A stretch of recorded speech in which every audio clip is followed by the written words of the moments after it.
यीशु मसीह के नाम में आप सबको जय मसीह की। फिर से एक बार परमेश्वर के पवित्र वचन लेकर आपके सामने उपस्थित हुआ हूँ। कुछ पवित्र वचन है आज जो परमेश्वर आपको इन वचनों के द्वारा बहुत सी गहरी बातें और एक इंसान का जीवन कैसे बदल जाता है वो आज हम परमेश्वर के वचन के द्वारा देखेंगे। लूका रचित सुसमाचार उसका 19 अध्याय में जक्कई नाम का एक व्यक्ति है जो चुंगी लेने वाला है और चुंगी लेने वालों के ऊपर में ऑफिसर है। किसी प्रकार का कोई भी फ्रूट बिक्री होता था उस समय में उस पर चुंगी लगती थी पहले। अभी तो सिस्टम हट गया है, मगर पहले पिछले समय में चुंगी लेने का ये हर जगह पर गवर्नमेंट का एक नियम था। छोटी से छोटी वस्तु पर भी चुंगी लगती थी। तो ये ऐसा व्यक्ति था जो चुंगी वाले जो वर्कर थे उनके ऊपर में एक अधिकारी था। मगर उन दिनों में प्रभु यीशु मसीह के बारे में बहुत ज्यादा उस समय में लोग जानने लगे थे और उसी प्रकार से इसको भी सद्गुरु यीशु के बारे में पता चला। तो यहाँ वाणी में लिखा है, वह एरियो में प्रवेश करके जा रहा था। वहां जक्कई नाम का एक मनुष्य था जो चुंगी लेने वालों का सरदार था और बहुत धनी था। वह यीशु को देखना चाहता था कि वह कौन है, परंतु भीड़ के कारण वह देख ना सका क्योंकि वो नाटा था। ये को ऑफिसर होने की वजह से भी पैसा उसके हमेशा पास रहता था, मगर उसकी आत्मा में ऐसी इच्छा हुई कि मैं भी सद्गुरु यीशु को देखना चाहता हूं। मगर जब प्रभु यीशु मसीह अपनी यात्रा में जब परमेश्वर का संदेश लेकर जब जा रहे थे तो ये व्यक्ति के मन में एक विचार जागा कि आज मैं क्यों ना यीशु के दर्शन पाऊं। मगर ये परेशानी ये थी कि इसके जीवन में ये बहुत ज्यादा नाटा था, इसकी लंबाई बहुत कम थी, जिसकी वजह से लोगों की भीड़ में से देख नहीं सका। इसके मन में एक विचार आया कि जिस रास्ते से आज प्रभु यीशु जाएंगे उस रास्ते में एक पेड़ था। उस पेड़ पे ये चढ़ गया और उस पर बैठ गया। जैसे उस जगह पर से होके प्रभु यीशु मसीह जा रहे थे तो जब वो वहां पर पहुंचे प्रभु यीशु तो उसी समय में उन्होंने ऊपर देखा तो एक व्यक्ति जो बहुत नाटा है ऊपर बैठा हुआ है। 4 में लिखा है, तब उसको देखने के लिए वह आगे दौड़कर एक गुल्लर के पेड़ पर चढ़ गया। गुल्लर का पेड़ था जिस पर वो चढ़ गया था, क्योंकि यीशु उसी मार्ग से जाने वाला था। तब यीशु ने उसको वो जगह पर पहुंचा तो ऊपर दृष्टि करके देखा कि जक्कई झट उतर आ, क्योंकि आज मुझे तेरे घर में रहना आवश्यक है। और जब जक्कई को देखा ऊपर बैठा हुआ पेड़ पे तो गुरुजी ने ऊपर देखा तो उसको बोला कि जल्दी से नीचे उतरो, आज मुझे तेरे घर में जाना है। जो व्यक्ति केवल देखना चाहता है मगर उसने कभी नहीं सोचा कि जिसको मैं देखने के लिए पेड़ पे चढ़ा हूं आज वो मेरे घर में आ जाएगा बोल के नहीं सोचा। जब प्रभु यीशु मसीह ने कहा कि आज मुझे तेरे घर में जाना अवश्य है, जल्दी से नीचे उतर के आया, तो उसी समय वो नीचे उतर के आया उसके मन में इतना आनंद, इतनी खुशी भर गई कि जिसको मैं केवल देखना चाहता था, आज वो मेरे पास, मेरे घर में बैठे हुए।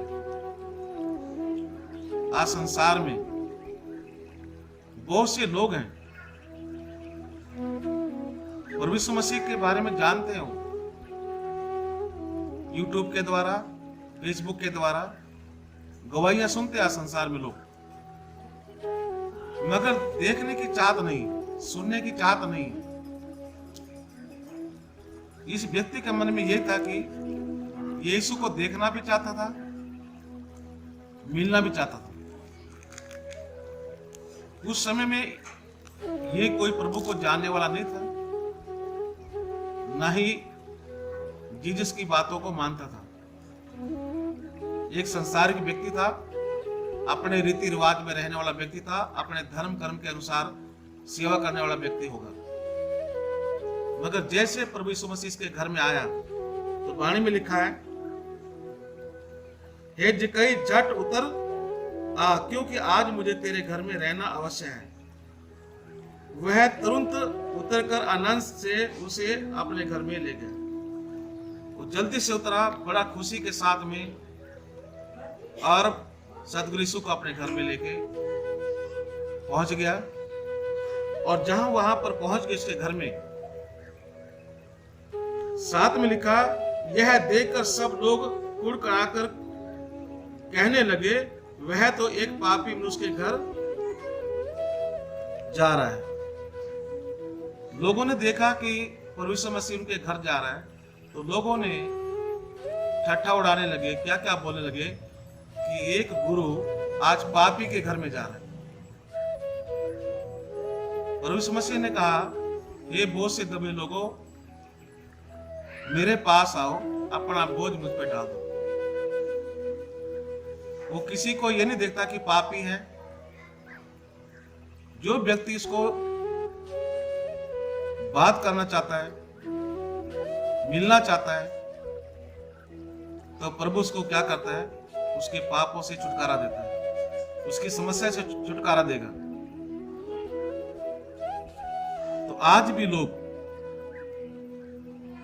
कोई बीमार है, कोई दुखी है, किसी प्रकार की कोई समस्या से उलझे हुए हैं, प्रभु यीशु मसीह सबका उद्धार करने के लिए आए। जक्कई ने खड़े होकर प्रभु से कहा, हे प्रभु, देख मैं अपनी आधी संपत्ति कंगालों को दे देता हूं, और यदि किसी का कुछ भी अन्याय के करके ले लिया है तो उसे चौगुना फेर दूंगा। इसके मन में प्रायश्चित आया, मन में क्षमा मांगने लगा और कहने लगा, हे प्रभु यीशु मसीह, यदि मैंने किसी से न्याय करके पैसा ठगा है, किसी का बुरा किया है, मैं उसका चौथा भाग अपनी संपत्ति का गरीब लोगों में बांट दूंगा। उसका जीवन वहां पर बदल गया और प्रायश्चित किया, और वहां से अपनी जिंदगी को बदल दिया कि उसने कभी भी किसी से अन्याय के साथ में पैसा नहीं लिया। अपनी जो भी उसे सैलरी मिलती थी, तनख्वाह मिलती थी, उसी में सब्र किया। आज लोग संसार में अपनी नौकरी पर विश्वास नहीं करते, अपनी सैलरी पर विश्वास नहीं करते, लोगों से रिश्वत लेकर, लोगों का गलत ढंग से पैसा लेकर उनको परेशान करते हैं। मगर आज ये जक्कई नाम का जो चुंगी लेने वाला था, इसने एक गुरु के सामने में प्रायश्चित किया कि आज से मैं किसी से रिश्वत नहीं लूंगा, किसी से मैं किसी को नहीं ठगूंगा, मैं अपनी कमाई पर ही विश्वास करूंगा, उसी से अपने परिवार का पालन पोषण करूंगा। ऐसे निर्णय लेकर उसने कहा कि मैं चौथा भाग गरीबों में बांट दूंगा। तब यीशु ने उससे कहा, आज इस घर में उद्धार आया है, इसलिए कि वह भी अब्राहम का एक पुत्र है, क्योंकि मनुष्य का पुत्र खोए हुओं को ढूंढने और उनका उद्धार करने के लिए आया है। अब देखिए यहां पर प्रभु यीशु मसीह ने कहा, आज इस व्यक्ति के मन में सच्ची शांति आई, इसके घर का उद्धार हो गया। आज लोगों के पास में पैसा है, नौकरी है, बड़े बड़े ऑफिसर हैं, घर में शांति नहीं है, कोई ना कोई बीमारी घर में है। यदि बीमारी नहीं है तो उनके बच्चे उनको परेशान करते हैं। व्यक्ति पैसा होके भी आज शांति में नहीं है, क्योंकि हम सत्य मार्ग पर नहीं चलते हैं, झूठ मार्ग पर चलकर लोगों को परेशान करते हैं। परिवार में शांति नहीं होने का ये कारण है कि अपनी मेहनत पे हम सब्र नहीं करते। परमेश्वर ने हमें अच्छी नौकरी दी होगी, अच्छा ऑफिसर होंगे आप, अच्छा बिजनेस करने वाले होंगे, अच्छी आपका कोठी होगी, घर में कार होगा, सब कुछ है, मगर परमेश्वर की सच्ची शांति आपके दिल में नहीं है। वो इस करके नहीं है कि हम सच्चाई से काम नहीं करते, हम सत्य मार्ग पर नहीं चलते और किसी ना किसी से हेरा फेरा करके पैसा लेने की सोचते हैं। तो आत्मा कभी भी परेशानी होती है जब हम किसी से अन्याय के साथ में पैसा लेते हैं, या किसी को हम धोखा देते हैं, किसी को हम लूटते हैं, किसी को हम परेशान करते हैं, गलत चीजों में फंसा देते हैं लोगों को। ये सब परमेश्वर देखता होता है। जब इंसान ऐसा करता है तो परमेश्वर का दंड उस परिवार पर, उस इंसान पर आता है। फिर कोई ना कोई बीमारी, कोई ना कोई विपत्ति, कोई ना कोई झगड़ा आपके घर में आ जाता है। फिर आप परेशान हो जाते हैं कि मेरे साथ ऐसा क्या हो रहा है। ये इसीलिए होता है कि हम सत्य मार्ग को छोड़कर अंधकार के मार्ग पे चलते हैं और लोगों को ठगना शुरू करते हैं, लोगों से झूठ बोलना शुरू करते हैं और किसी ना किसी प्रकार से लोगों से हम लूटना चाहते हैं लोगों को। परमेश्वर का वचन कहता है, यदि इंसान सारे जगत को प्राप्त कर ले, दुनिया की धन संपत्ति जो कुछ भी दुनिया में है, यदि आप सब प्राप्त कर लें और जाने के समय में सब कुछ यहीं छोड़ के चले गए, तो आपको क्या लाभ। उसी प्रकार से सिकंदर ने भी पूरी दुनिया पर राज किया, मगर जब मर गया हो, उसकी मृत्यु हुई, तो उसने बोला मेरे दोनों हाथ कब्र से बाहर रखना, ताकि मैं कह सकूं कि मैं राजा सिकंदर हूं, आज मेरे पास कुछ नहीं है, मैं खाली हाथ जा रहा हूं। यदि ईश्वर का नाम होता, ईश्वर की भक्ति करता, तो आज मैं खाली हाथ न जाता, उस परमात्मा से सनातन जिसने मेरे को जन्म दिया था वापस में लौट जाता। पर आज मेरे पास वो भी नहीं है, भगवान का नाम भी नहीं है और संपत्ति भी नहीं है, सब कुछ मैंने यहीं पर समाप्त हो गया। आखिर में वो बहुत ज्यादा पछताया, दुखी हुआ। आज इंसान के साथ में ऐसे ही होता है, जब उसका मृत्यु होता है, जब अपने परिवार को छोड़कर जाता है, जायदाद छोड़कर जाता है, सब अपनों को छोड़ कर जाता है और फिर सोचता है कि मैंने क्या अच्छे कर्म किए संसार में। जब उसकी आंखों के सामने आता है, फिर वो मरते समय भी रोने लगता है कि आज मेरे पास कुछ नहीं है। इसलिए आज हमें सोचना है मृत्यु में जाने से पहले कि क्या हम ईश्वर की भक्ति करते हैं, सुबह उठकर परमात्मा से प्रार्थना करते हैं, हे परमेश्वर पिता, मेरे हाथों से, मेरी आत्मा से किसी के दिल को ठेस ना पहुंचे, किसी को दुख ना पहुंचे। मैं संसार में आया हूं और मैं इंसान की मदद करूं, लोगों की सहायता करूं, जिससे मैं एक धर्म के मार्ग पर चलूं, ताकि जब मेरी मृत्यु हो तो मुझे दुख ना हो कि मैंने संसार में कुछ करके नहीं गया।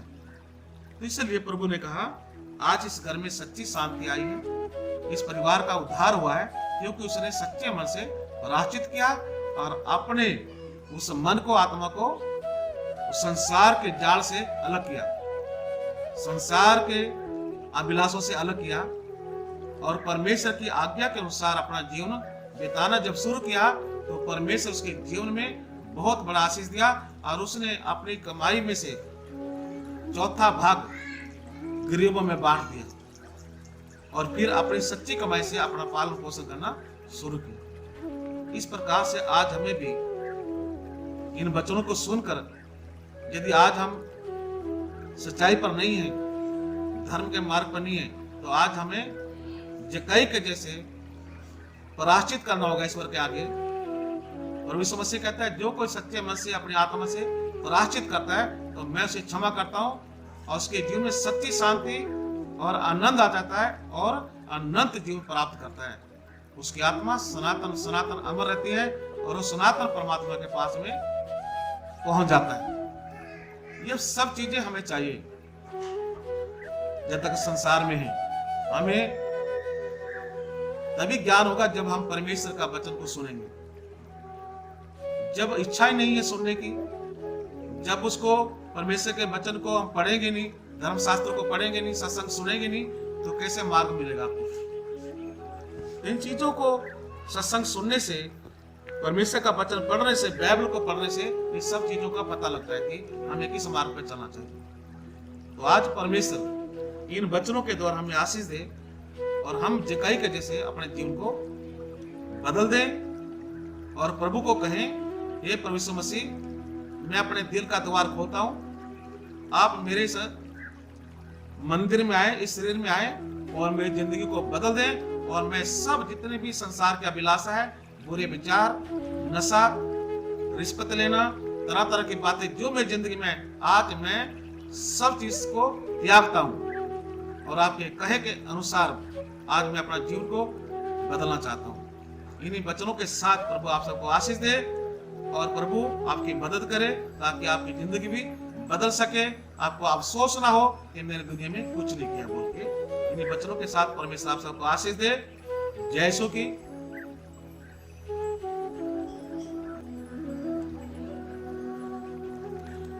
सरस्वती माल मेसर पिता सर्वज्ञानी, मैं तेरा दास तेरे चरणों में आत्मा पहुंची। आज के जो वचन बोले गए प्रभु जी, इन वचनों के द्वारा जो व्यक्ति इन वचनों को सुनता है, उनकी आत्मा के साथ बातचीत करना।